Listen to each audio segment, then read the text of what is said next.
hello there, YouTube. I didn't see you there. I thought I would get back into another book review, why not? Some exciting things today. Have you ever been asked, would you still love me if I was a worm? I'm going to be thinking about that today. Looking at habits, about power. How do you get power? Do you want to be powerful? And actually, in a lot of ways, we're going to see how you become powerful. So, let's get into it. I don't think I have an intro, but if I do, roll the intro. If not, we'll just cut to the next bit.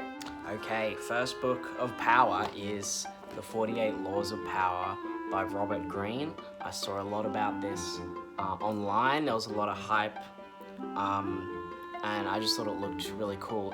It looks like a very evil book. Like you have a look at it, and it's a bit ominous. It's got the gold and the red, and it's deserved because this book is evil. It makes you feel very dark reading this.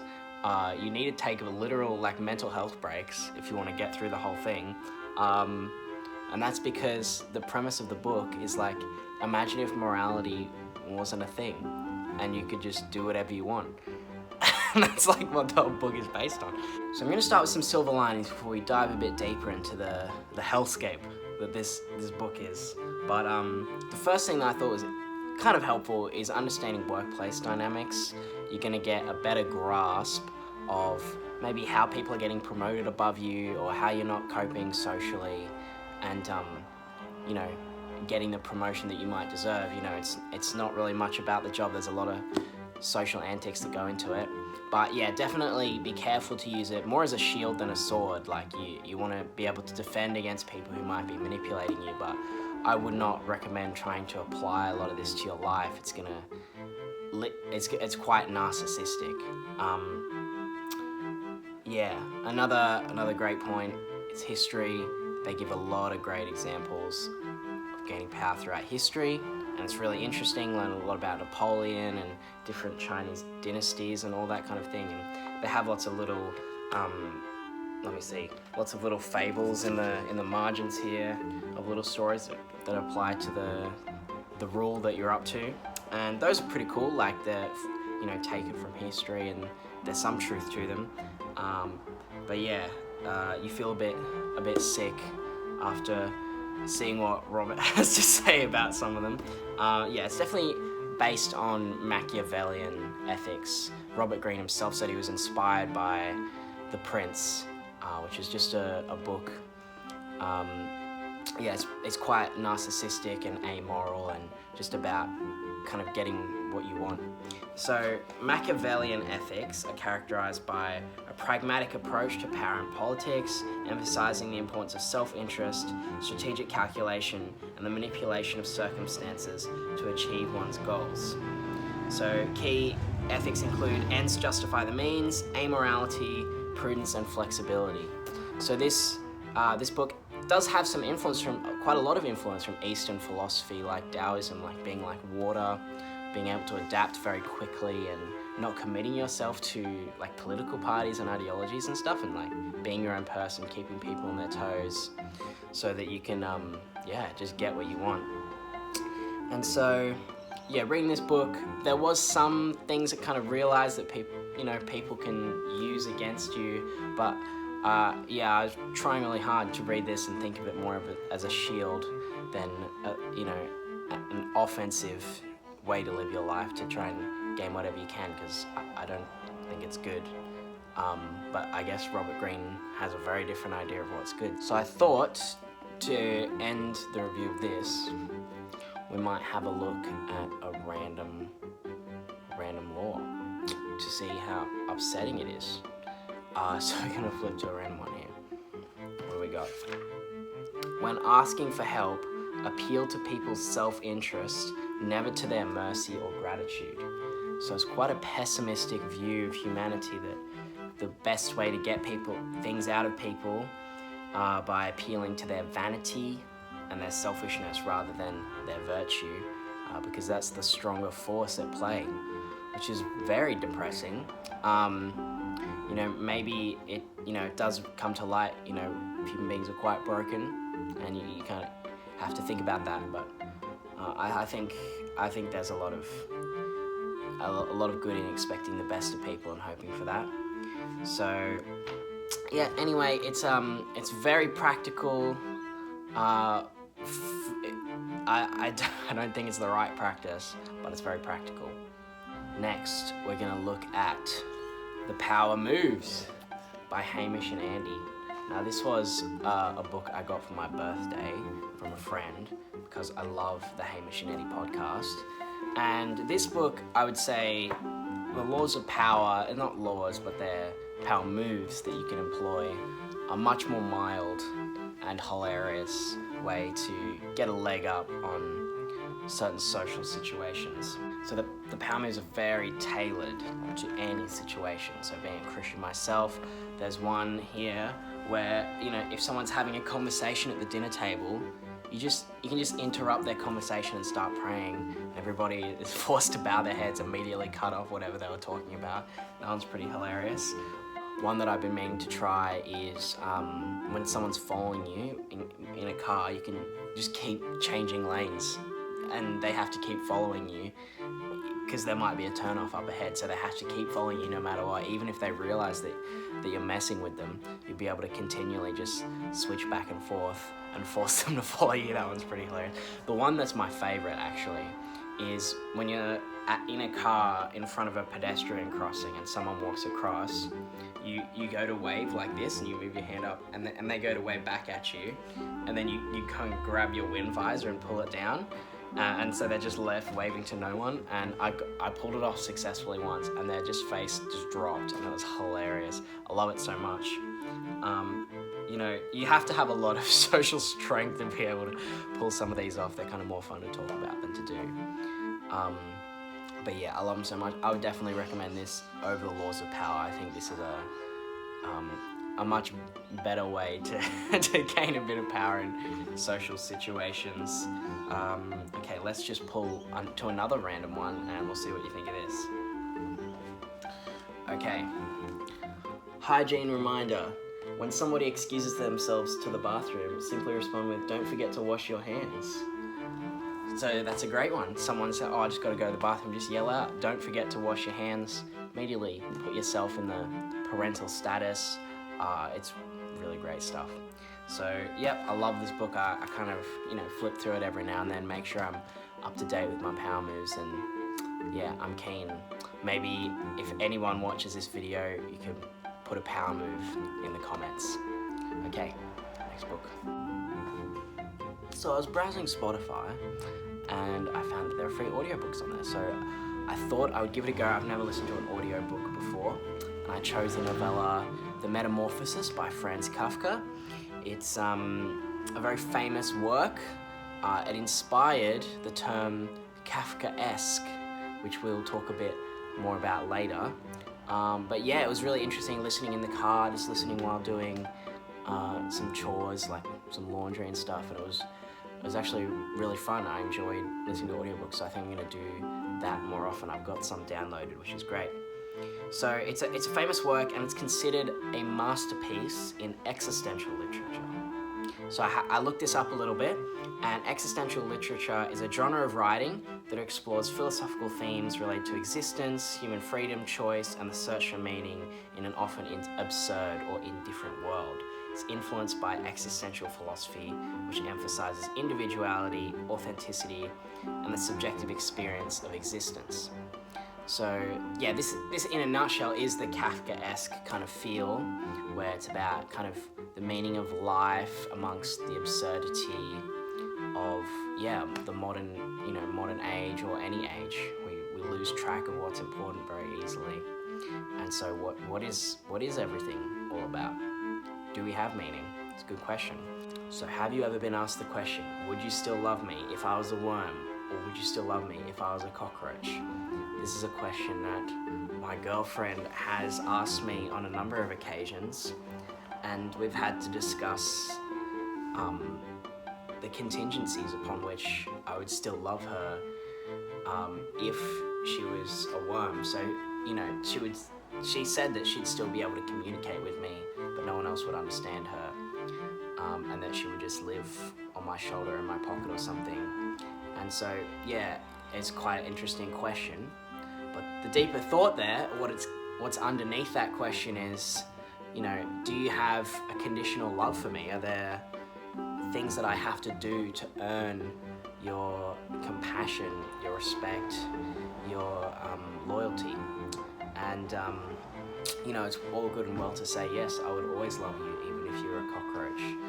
But what if your family, a family member or your loved one actually turn into a bug? You know, think about it. If they actually turn into a creature that you couldn't understand at all, would you still love them? That's tough. That's a tough question. So this book is about that question. So the main character is named Gregor Samsa. He's a traveling salesman who wakes up one morning and he finds that he's transformed into a giant insect-like cockroach. The novella starts with his transformation. He's kind of shocked, he doesn't know how to move, he's very confused, and he can't go to work. He's a high-class lawyer with very high pays, very high expectations of him, and yeah, immediately his boss comes to check he's supporting the entire family with his money, and the boss has got very high expectations of him. So, you know, the boss is coming in, where is he, where's he gone, and the family's trying to hide him. And at first it's a whole ordeal, everybody is upset that Gregor's still in there. They're, you know, trying to figure out, can we fix him, what's going on? But as time goes on, Gregor gets better at being a bug. He starts scurrying around, he's got a big arch, like, have you seen Men in Black? He's got like a big, like, smooth carcass like back, and he starts to scurry around and he goes up on the walls and the ceiling, and he enjoys hanging on the ceiling. So initially his sister goes in and cleans the room a bunch, but he just starts hiding under the couch and sort of enjoying the bug life a bit more and more. But it's not really enjoyable, it's kind of terrible, because it's just getting dirtier and dirtier, and his family are becoming less patient with it. His sister initially feeds him and cleans his room, but as time goes on, he is just a nuisance to them. They realize that, you know, all the rest of them going to work, they actually end up being better off financially than they were in the first place. And so the father, when Gregor scurries out of his room to check out something that's going on, throws an apple into his back, and yeah, that's the wound that eventually kills him. And, you know, you'd expect the family maybe to be sad, but, you know, after all this time of him being a cockroach, being such a burden, he, you know, he dies kind of willingly, and that's that, and the family moves on. And, you know, everything's looking good in the family, actually. And so, yeah, it's quite a bizarre and sort of dark tale.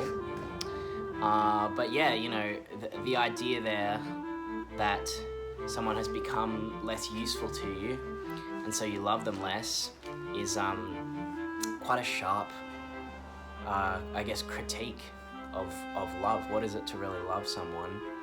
I think that many of us think we love others, but the kind of love that you have is maybe very contingent on how useful they are to you, if they can do things for you, if they're nice to you. I think real love comes in when maybe even somebody hates you, when they're useless to you, or when they're a burden on you. That's when, you know, push comes to shove and you can see whether you really love someone or not. So yeah, the book has been interpreted in a couple of ways. Some see it as an allegory for Kafka's own struggle with his father. He's quite a lot like the main character.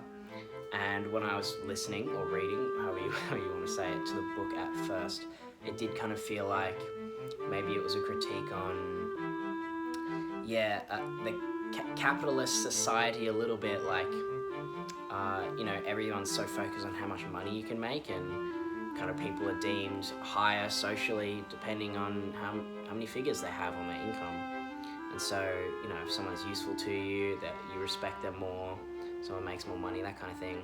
And it felt like, you know, what would happen if, this was a question I asked myself, what would happen if I broke both my legs or something and I couldn't move around?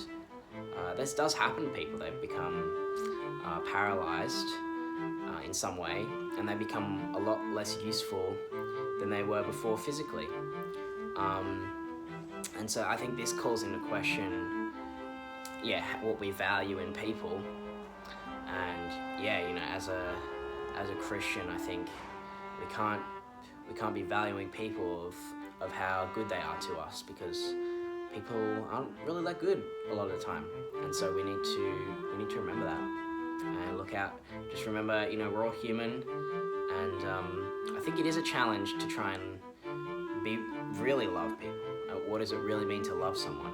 I think is a question that this book made me ask as well. So that term I mentioned at the start, Kafkaesque, that kind of encompasses this sort of style of existentialism of, very, what is the point of my life? Is there meaning in life amongst the absurdity of everything going around? What's really important? And so the term has entered popular use to describe experiences that evoke surreal, oppressive, or nightmarish qualities found in Kafka's writing. So it's often applied to describe bureaucratic inefficiency, oppressive systems of control, or experiences of alienation and absurdity in modern life. So I thought that was interesting. I'd heard that term tossed around, so it was kind of nice to put the face to a book to a name, a book to a bug, or something like that. I thought it was quite striking. I liked the story. I did kind of get it like halfway through. I was like, he's a bug. His family's kind of sick of him. I think it was kind of diving deep into the dark world of the story, but you did kind of grasp what was going on. Like, it literally jumped straight into him being a bug. His family's horrified by him. But it was a short read, so I enjoyed it, and I would recommend it, actually. Okay, next book. Okay, final book for today, or this week, or this year, given my track record, but we have Atomic Habits by James Clear. I really enjoyed this book. My habits were suffering a lot before I got here, and I figured that I would really need this, so I took a bunch of notes on this book, and I'm really, really glad that I did, because I found it so helpful. James Clear, he was an athlete. I think it was baseball that he played, or softball or something like that, and he got a massive injury, and so he had to sort of build himself back up from the ground. And he just learned so much about habit building and identity that he compiled it into online writings, and got to becoming a speaker because he was so in tune with how our minds work with habits and how much habits have an influence on who we are. And so I thought this was, I think this deserves to be a bestseller, because I just found it so pragmatic. The rules were really good. And it wasn't saying you should do this action. It wasn't like you need to, I don't know, go and vote this certain way or whatever. Like, it wasn't giving any moral assessments. It was saying, if you want to make a habit, this is how you do it.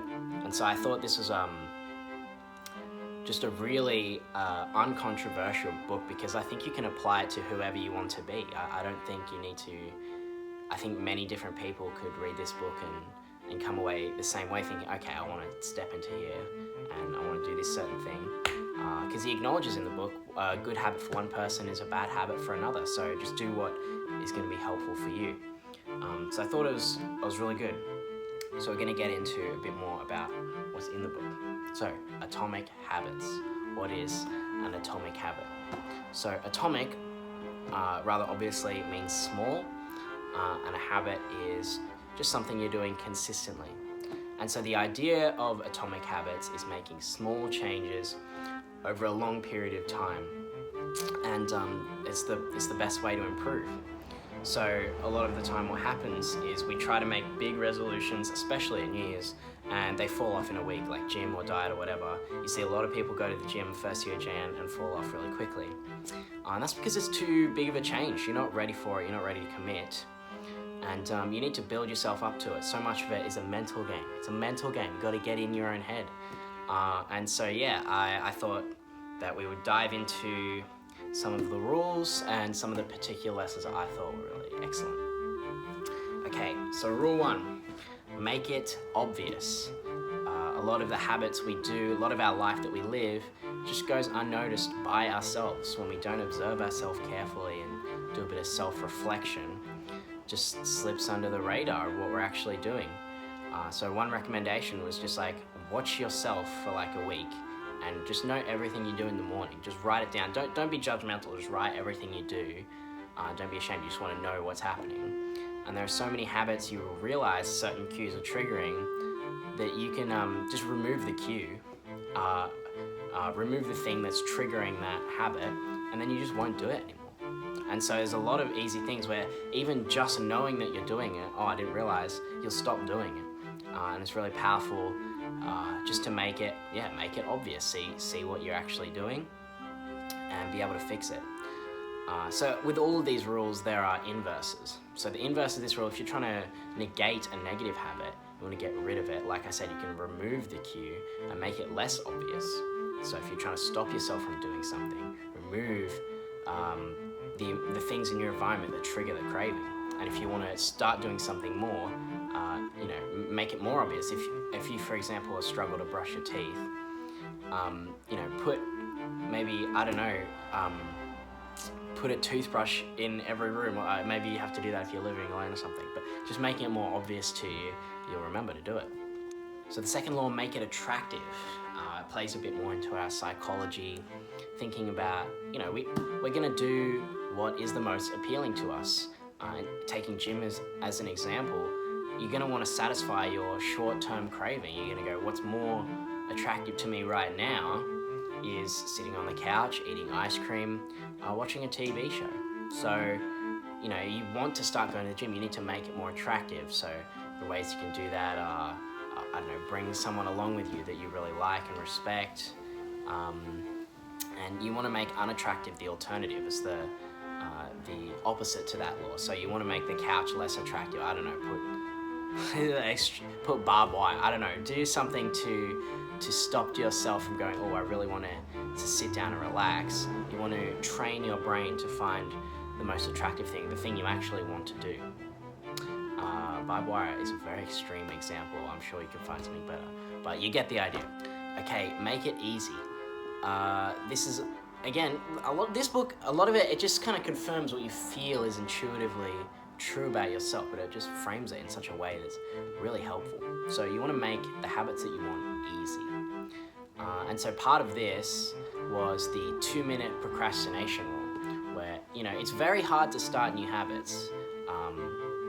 It's very difficult to pick up something out of nowhere. You're often told the conventional wisdom is to replace a habit, and that's because it's more difficult to start one than it is to change one. And so if you want to start doing something, make it easier to you with the 2-minute procrastination rule. If you're going to start a new habit, it can't take more than 2 minutes or it's going to be too hard for you. So there's this kind of idea, it almost seems pathetic to do something so little, but what you're training is your consistency and your mind and your approach to how you're doing these habits rather than the actual effect, because one day the effect is going to catch up with you, even if it takes years or something. So as an example, something that I've been doing is I wanted to get running, but in the past I'd always run for 5Ks a day, maybe for about a week, and then I'll just stop. So what I started doing was going for just like a really small walk, just down the road and back, and then doing that for a couple days. And then every few days or so, I think, okay, my brain's really ready to do this. I forget about it, my brain's like, oh, you haven't walked today, and I'm ready for it, and I want to. And so the step up is, okay, I'll just add another 5 minutes or so, because the habit's set in place. And every few days, I just walk a little bit more and more. And so for the last 2 or 3 weeks, I've been walking, which is a lot longer than I normally do. And eventually I'm gonna start jogging, but that's down the track. And just so, the point of it is having in my mind, I might not see I'm not gonna see any gains or stamina increase, really, short term, but what I'm doing is preparing myself to step into that more active role. So that's been awesome. And the last law is make it satisfying. You want to do something that is it feels worthwhile to you. Even if you know it's worthwhile, you want to see that it's worthwhile. So an example that's given in the book is the paperclip strategy, where you have maybe an empty jar and a jar of paperclips, and every time you achieve something that you want to do, you move one paperclip over to the other. So that way what you're actually measuring is your progress rather than the actual outcome. And so that's another really key point of the book, is that you need to be focused on your identity rather than outcomes. So if you want to make a new habit, you need to set first, what kind of person do I want to be? And then you can follow out, what would that kind of person do habits flow from that. So he gives a really cool example in the book of people trying to quit smoking, and the smokers who are offered a cigarette, or okay, the people who are trying to stop smoking, they're offered a cigarette and they say, no thanks, I'm trying to quit. And then there's another group that say, no thanks, I'm not a smoker. So those people who say, I'm not a smoker, an identity statement, they're far less likely to relapse because they don't want to act in opposition to who they really are. Whereas the person who just says, I'm trying to quit, it's like they're saying, what they're saying to you is, I really want to, but I'm trying not to right now, which is kind of just like it's a bit weaker. It's like, okay, I'm just gonna do it later when I fall back into who I really am. So, you may not be an athlete, but if you set the goal, I want to run a half marathon in a year, and you don't get there, you're gonna be disappointed. What you want to be quantifying is the progress you make. So you want to make an identity statement like, I'm someone who's consistent and hardworking. And if you do a paperclip every time you do a walk in the morning, instead of just setting one big goal and trying to hit that and being stressed all the time about not getting it, you'll be able to feel progress even if you can't see it in your body and that kind of thing. And yeah, so I just found that formulation of habits super helpful. Like you want to quantify your progress and how well you're going. And so I imagine with weight loss and that kind of thing, it would be super helpful to think like this, because I can imagine it would be devastating. You set a weight loss goal and you don't hit it, you just feel like you're not making progress. But you eat a healthy meal one day, and you go for a walk, and you do it the next day, 2 days in a row, that's great. You're making lifestyle changes, and that is progress, even if you can't see it yet, and the dividends are just going to get paid later. So you need to have something in the present that's going to keep pushing you forward, keep you satisfied in doing that. And of course, there's the negation of this is making something unsatisfying. Is if you want to drop a habit, make it less satisfying. Reduce the amount of rewards you're getting from it, the dopamine hit or whatever. I don't know, if you want to give an example, is you can sign certain contract with a friend or something of like, every time I forget to work out, I'll pay a bunch of money to my trainer, who can decide to do with it whatever they want. That was the example given in the book. But it's like making the consequences high for failing will really encourage you to succeed. And you need to basically train yourself like a dog. Imagine you're training a dog. What would you do to get a dog to do something? And you can do it to yourself. It sounds demeaning, but I think once you accept that you can use habits to your advantage, over a certain period of time, you're going to be able to keep improving and improving. It's going to be really good for you. So I thought this book was amazing. Oh, actually, one more thing, habit stacking. So it's hard to start a new habit, but if you already have a habit that's good, you can stack onto that habit a new habit. This is also a really good point. You can use that habit as the cue for the next habit. So say in the morning, your normal cue is that you hear the alarm and you get out of bed. So that might not even sound like really a good thing, but for the amount of people that sleep in, including me, that is good. And you can stack a habit on, okay, after I get out of bed, I'm going to do this and this and this. And you can create a schedule, a routine just like that. And they can be really specific things. Like I think I set one for myself of, I go for a walk, and as soon as I close the door, I go into my head and I go, I've closed the door, it's time to make a cup of tea. It was a really random connection, just thought I'd try it. But it did work well. I remember, okay, I've closed the door, now it's tea time, and it sent me straight into having breakfast. And so that's taught me how to eat breakfast just because I associated it with closing the front door when I got back from my walk. So simple stuff like that was really cool. And yeah, I would definitely read this if you get the chance.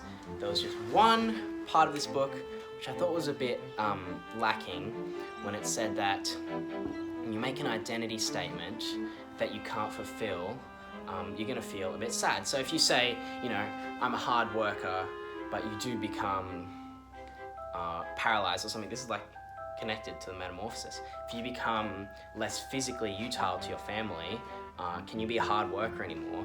If that was your identity statement, you're going to feel like you're useless because you're not fulfilling who you want to be. And his solution to that is just to have multiple identity statements. And so instead of being like, I'm a hard worker, have a bunch of different ones, like I'm someone who's committed to my family, and I'm someone who does what's best for others. But I think the problem with that is, first of all, it's like if you've got one identity statement that you're willing to just give up if it can be taken away from you, then it's kind of a fake identity statement. Your heart's not really in it. And so what you're saying by creating multiple is that it's kind of a backup. You got backup identities, which I think is hard to do as a real person.